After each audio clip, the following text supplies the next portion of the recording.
The history of accounting. From clay tablets to AI, how numbers built civilization. What is the most important invention in human history? Is it the wheel, the printing press, the internet? While those changed how we move, communicate, and connect, there is one invention that made all of them possible.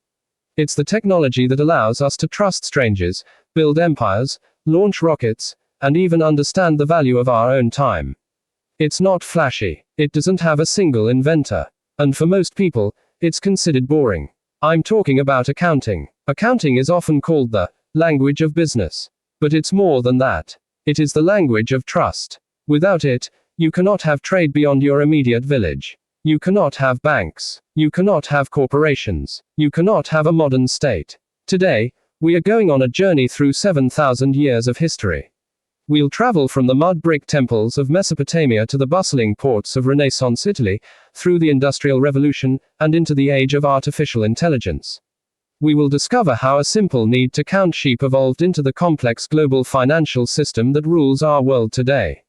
And along the way, we'll meet the monks, merchants, and mathematicians who invented the tools we use every single day.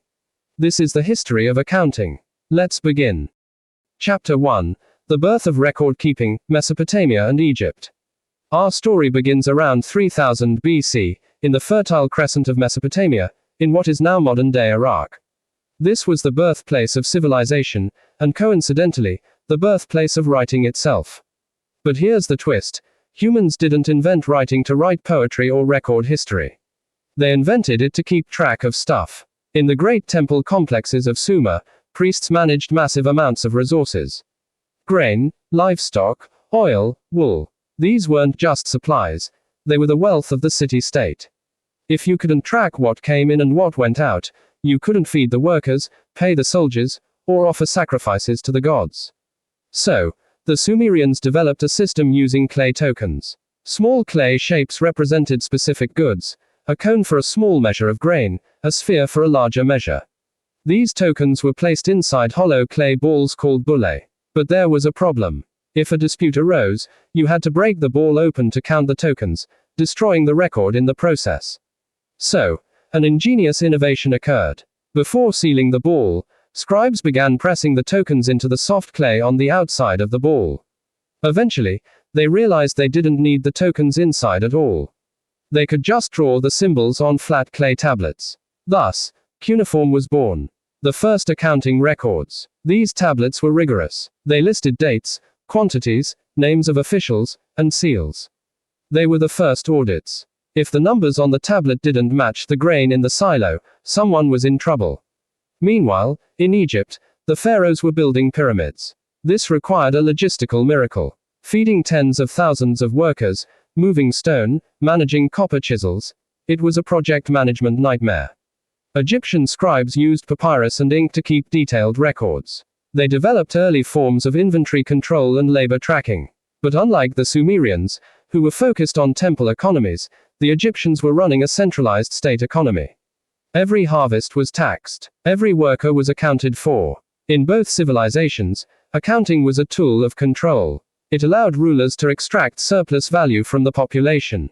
It was bureaucratic, it was rigid, and it was essential. But it had a major limitation. It was only recording what happened. It wasn't yet analyzing value or profit. That leap would wait another 2,000 years. Chapter 2. The Roman Ledger and the Fall of Complexity. As power shifted to the Mediterranean, the Romans took administration to a new level. The Roman Empire was a machine fueled by logistics, and accounting was its oil. Roman merchants and state officials used wax tablets and later, parchment, to record transactions. They had terms we still recognize today. The word, salary, comes from the Latin salarium, the allowance given to Roman soldiers to buy salt. The word, budget, comes from the French bouget, meaning a small bag, referring to the bag where financial plans were kept. The Romans dealt with complex international trade. They needed to track currency exchanges, shipping risks, and partnerships. They developed the adversaria, a daily journal of transactions, and the Codex Acceptii Expensi, a formal ledger of income and expenses. But Roman accounting was still primarily a list. It was a chronological record of cash flowing in and out. It didn't easily show if a business was actually profitable over time, nor did it separate the owner's personal wealth from the business's wealth clearly. Then, the empire fell. With the collapse of Rome, long-distance trade shattered. The complex banking systems vanished. Europe entered the early Middle Ages, often called the Dark Ages. For centuries, economic activity localized. Most people lived in feudal manners, paying rent in labor or produce, not cash. Accounting didn't disappear, but it stagnated. It became simple household memory or basic church records. The sophisticated techniques of Rome were lost to much of Europe. However, in the monasteries, knowledge was preserved. Monks kept meticulous records of land holdings, tithes, and agricultural output. They maintained the flame of literacy and numeracy. But the spark of commercial innovation was waiting elsewhere. It was waiting in the Islamic world, and soon, it would ignite in Italy. Chapter 3. The Renaissance Revolution and Luca Pacioli. By the 13th and 14th centuries, the Crusades had reopened trade routes between Europe and the East. Italian city-states like Venice, Genoa, and Florence became the hubs of global commerce. Merchants were dealing with partners in Alexandria, Constantinople, and London. They were using bills of exchange, insurance, and joint stock ventures. The old single-entry list system was no longer enough. It was too easy to make mistakes. Too easy to commit fraud. They needed a better way. Enter Luca Pacioli. Pacioli was an Italian Franciscan friar, a mathematician, and a friend of Leonardo da Vinci. In 1494, he published a massive textbook on mathematics called Summa de Arithmetica, Geometria, Proportioni e Proportionalita. Inside this book was a section titled Particularis de Computis e Scripturis, details of calculation and recording. Pacioli didn't invent the system he described. Venetian merchants had been using it for decades. But Pacioli was the first to codify it, explain it, and publish it for the world. He described the system of double-entry bookkeeping. This was the revolution. In double-entry bookkeeping, every transaction affects two accounts. If you buy a ship for 1,000 ducats, you don't just write, spent 1,000 ducats. You record two things. Your cash decreases by 1,000, credit. Your assets, the ship, increase by 1,000, debit. The equation must always balance. Assets equals liabilities plus equity. Why does this matter? Because it creates a self-checking system. If your debits don't equal your credits, you know you've made a mistake. It allows you to create a trial balance. It separates the business entity from the owner. It allows for the calculation of true profit and loss, not just cash flow. Pacioli's work spread rapidly thanks to another recent invention, the printing press. For the first time, accounting knowledge was democratized. Merchants across Europe could learn the Venetian method. This system powered the Renaissance. It allowed the Medici Bank to manage branches across Europe. It allowed explorers like Columbus and Magellan to fund their voyages through joint stock investments. Investors could trust the books, even if they never left port. Capitalism, as we know it, was built on Pacioli's ledger. Chapter 4. The Industrial Age and the Rise of the Professional. Fast forward to the 18th and 19th centuries. The Industrial Revolution changed everything. Businesses were no longer small merchant ventures. They were massive factories with thousands of workers, expensive machinery, and complex supply chains. The old methods weren't enough. Merchants cared about trading goods. Industrialists cared about production costs. This era gave birth to cost accounting. Factory owners needed to know, how much does it cost to produce 1 yard of cloth?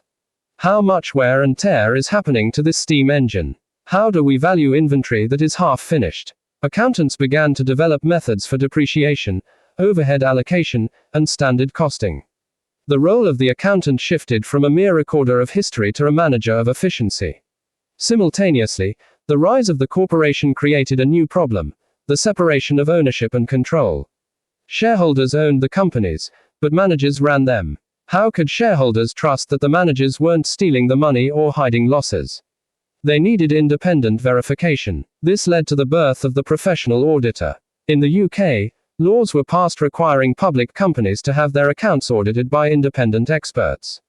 Large accounting firms began to form. Accounting became a profession with standards, ethics, and certifications.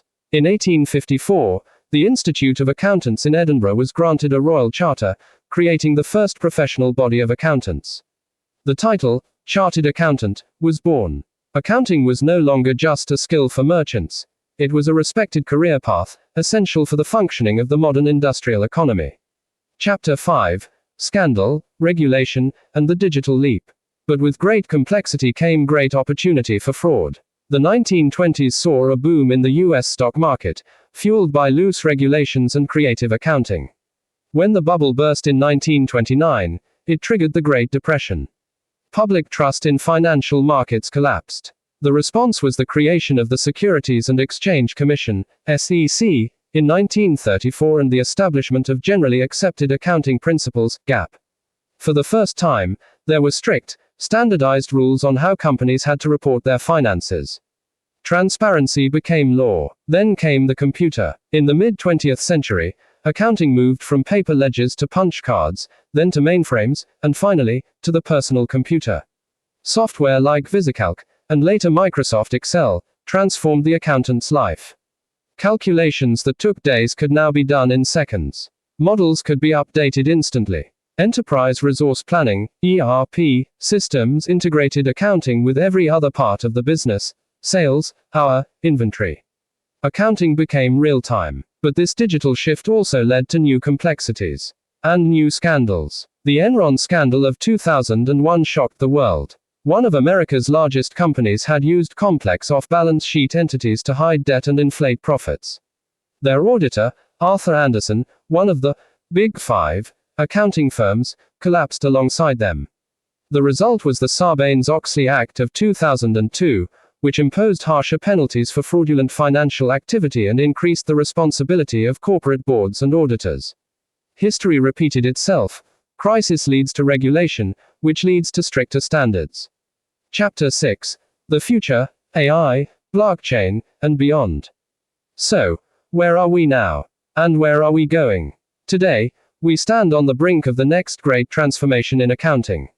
Two technologies are poised to change the game: artificial intelligence and blockchain. AI is already automating the mundane. Data entry, reconciliation, invoice processing. Tasks that used to take humans hours are now done by algorithms in seconds. AI can detect anomalies and potential fraud faster than any human auditor. The role of the accountant is shifting again. From recorder, to analyst, to strategic advisor. The question is no longer, what happened? But, what will happen next? And then there is blockchain. Imagine a ledger that is immutable, decentralized, and transparent. Every transaction is recorded on a chain that cannot be altered. This is the promise of distributed ledger technology. Some predict that blockchain could make traditional auditing obsolete. If the ledger is trusted by code, do you need a third-party verifier? It's a radical idea. It challenges the very foundation of what accountants have done for 5,000 years, provide trust through verification. But while the tools change, the core purpose remains. Whether it's a clay tablet in Summa, a parchment in Venice, or a cloud-based server in Silicon Valley, accounting is about answering three fundamental questions. What do we have? What do we owe? Are we telling the truth? The eternal ledger. The history of accounting is the history of human cooperation. It is the story of how we learned to trust each other enough to build cities, nations, and global economies. It is a discipline that demands integrity, precision, and clarity. In a world full of noise and misinformation, accounting remains a quest for objective truth. So, the next time you look at a balance sheet, or even just check your bank app, remember, you are participating in a tradition that stretches back to the dawn of civilization. You are speaking the language that built the world. If you enjoyed this deep dive into history, hit that like button and subscribe. Let me know in the comments, do you think AI will replace accountants, or just make them more powerful?